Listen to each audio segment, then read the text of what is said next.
नक्षलवादाचा बिमोड करण्यासाठी शहरी नक्षलवादावर प्रभावी नियंत्रण मिळवण्यासाठी महाराष्ट्रामध्ये नवा कायदा बनवला जातोय। महाराष्ट्र जनसुरक्षा कायदा असं त्याचं नाव आहे।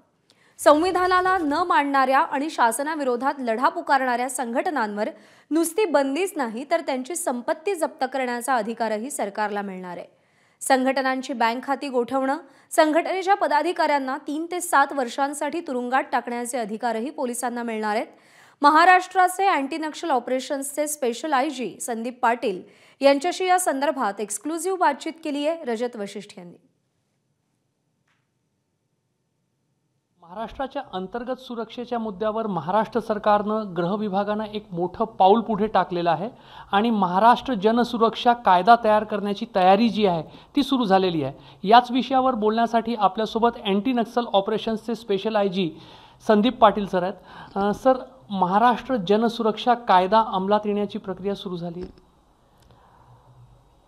महाराष्ट्र जनसुरक्षा अधिनियम आता आज आपल्या महाराष्ट्र विधानसभेमध्ये टेबल झालेला आहे आणि यावरती विधानसभेमध्ये विस्तृतपणे चर्चा होईल। त्याच्यानंतर विधान परिषदेमध्ये जाईल आणि दोन्ही सभागृहाच्या मान्यतेनंतरच हा कायदा अस्तित्वात येईल, ज्यावेळेस राज्यपालांचा त्याला हे प्राप्त होईल। मात्र हा कायदा आतापर्यंत महाराष्ट्रात नव्हता, त्यामुळे कुठेतरी कमतरता भासवत होती किंवा जो एक लढा देण्यामध्ये जी ताकद सिक्युरिटी फोर्सेसला पोलिसांना मिळाली पाहिजे ती कुठेतरी कमी पडत होती।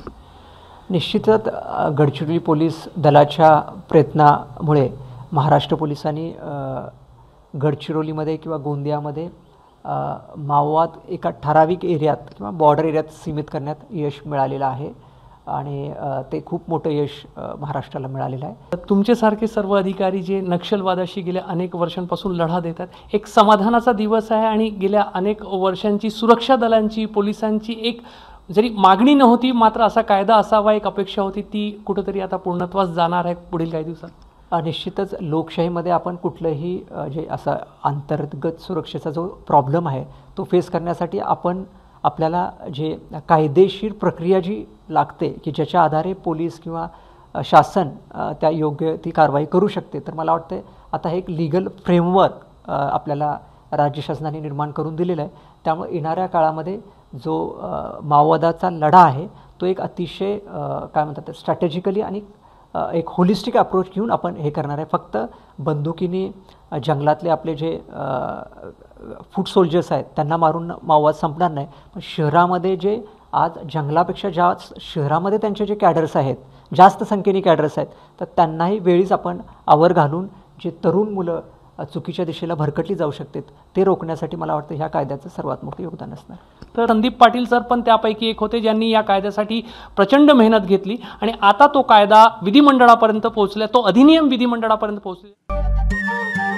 नमस्कार, मन सुद्धा तुझं ही वेगळ्याच प्रकारची मालिका तुम्हा सगळ्यांना खूप आवडली होती। याचा दुसरा सीझन कधी येणार अशी विचारणा झाली। प्रतीक्षा संपली आहे मित्रांनो, येतोय मन सुद्धा तुझाचा दुसरा सीझन। होई मन सुद्धा